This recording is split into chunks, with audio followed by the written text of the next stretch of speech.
My name is Emma Carter, a 42-year-old mother of two. My husband, Daniel Carter, and I built our lives around our two kids, Sarah and Liam, and our cozy home in a small, friendly town. Life wasn't perfect, but it was ours, filled with shared laughter, weekend adventures, and the dream of running a successful boutique that I had poured my heart into for over a decade. But one fateful encounter turned everything upside down. It all began on a quiet Monday afternoon.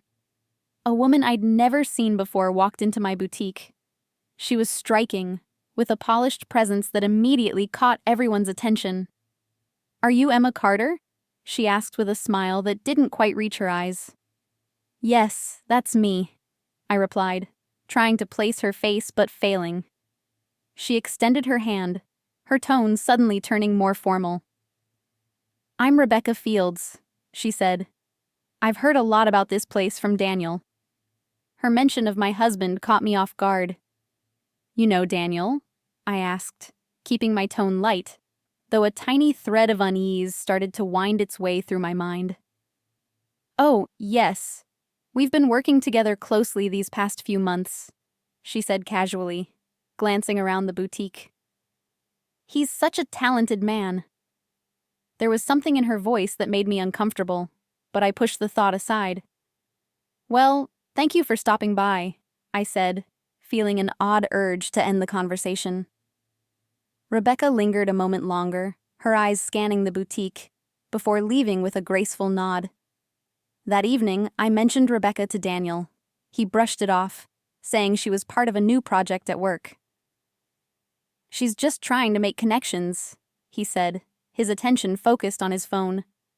I wanted to believe him, but something about her visit and her familiarity with Daniel didn't sit right with me. Days turned into weeks, and life continued as usual. Or at least it seemed that way on the surface. But Daniel's behavior started to change. He began working late more often. His phone was suddenly filled with messages he refused to share, and his once warm demeanor had turned distant. I tried to convince myself it was just the stress of his job, but the seed of doubt planted by Rebecca's visit continued to grow. One Friday night, Daniel came home later than usual. I had waited up for him, determined to address the growing tension between us. "Daniel, is everything okay? You've been so distant lately," I said, my voice trembling. He sighed, avoiding my gaze. "Work's just been overwhelming, Emma. It's nothing to worry about." But I could see the worry in his eyes, the guilt etched into his face. "If there's something going on, you can tell me," I said, hoping he'd open up. "Emma, you're overthinking things," he said sharply, brushing past me and heading upstairs. I stood there, my heart sinking, knowing deep down that something was very wrong. The turning point came 2 weeks later. I was at the boutique, preparing for a big seasonal sale when Rebecca walked in again. This time, she wasn't alone. She was with Daniel. They were laughing, completely unaware of my presence until I stepped out from behind the counter. "Emma!" Daniel exclaimed, his face a mix of surprise and panic. "What are you doing here?" "This is my boutique, Daniel," I said, my voice steady despite the storm raging inside me. "What are you doing here?" Rebecca's smile faltered, and she quickly excused herself, leaving Daniel and me alone. "Emma, it's not what it looks like," he began, but I cut him off. "Then explain it to me, Daniel," I demanded, "because from where I'm standing, it looks like you've been lying to me." For the first time, Daniel looked genuinely remorseful. "Rebecca is complicated," he said, his voice barely above a whisper. "She's been going through some personal issues, and I've been trying to help her." "And that requires secret meetings and late nights?" I asked, my anger bubbling to the surface. "Do you think I'm stupid, Daniel?" He didn't answer, and that silence spoke louder than any words ever could. The rest of the day passed in a blur, and by the time I got home, I knew I had to find out the truth for myself. That night, after Daniel fell asleep, I took his phone. My hands trembled as I scrolled through his messages. What I found shattered me. Dozens of messages from Rebecca, each one more intimate than the last. Plans to meet, confessions of feelings, and even discussions about leaving me. My heart broke, but I wasn't ready to confront him. Not yet.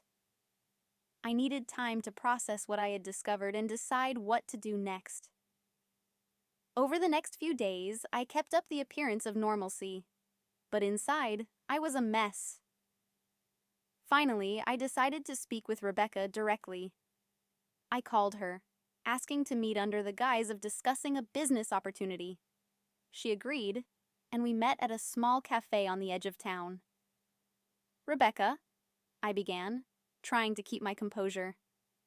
"I know about you and Daniel." Her expression didn't change. If anything, she seemed almost relieved. "I thought you might," she said simply. "What do you want to know?" "How long has this been going on?" I asked, my voice shaking. "A few months," she admitted. "But Emma, it's not what you think. Daniel and we never meant for this to happen." Her words only fueled my anger. "You mean you never meant to get caught?" I snapped. "You knew he was married. You knew he had a family." Rebecca didn't respond. Instead, she looked at me with an expression I couldn't quite read. Pity? Regret? I wasn't sure. "I'm sorry, Emma," she said finally. "But Daniel isn't happy." That was the breaking point. I stood up, my chair scraping loudly against the floor. "You don't get to decide what makes him happy," I said, my voice cold. "And you certainly don't get to destroy my family." I left the cafe, my mind racing. The confrontation hadn't given me the closure I'd hoped for.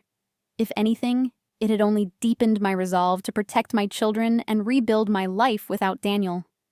When I got home, I told Daniel everything. I confronted him with the messages, the lies, and Rebecca's words. He didn't deny any of it. Instead, he begged for forgiveness, claiming it was a mistake and that he wanted to make things right. But I couldn't forgive him, not yet. Trust once broken isn't easily repaired. I told him he needed to leave, to give me time to think. He packed a bag and left that night, and for the first time in years, the house felt eerily quiet. In the weeks that followed, I focused on my kids and my boutique. Sarah and Liam were my anchors, their love giving me the strength to keep going. My customers, too, became an unexpected source of support. Word of my situation had spread, and their kindness reminded me that I wasn't alone. As for Daniel, he continued to reach out, promising to change and asking for another chance. But I needed more than promises. I needed to see real change, to know that he was willing to fight for our family. Eventually, I agreed to meet with him. We talked for hours, laying everything out on the table. He admitted his mistakes, his regrets, and his determination to earn back my trust. It wasn't easy, and there were no guarantees. But for the sake of our kids, I decided to give him one last chance. Rebuilding our marriage wasn't a straight path. There were setbacks, moments of doubt, and days when it felt like we'd never make it. But slowly, we began to heal. Daniel worked hard to prove his commitment, and I learned to let go of the anger that had consumed me. Now, years later, our family is stronger than ever. The experience taught us the value of honesty, communication, and resilience. And though it's a chapter of our lives we'd rather forget, it's one that brought us closer together in the end. Life isn't perfect, but it's ours. And for that, I'm grateful.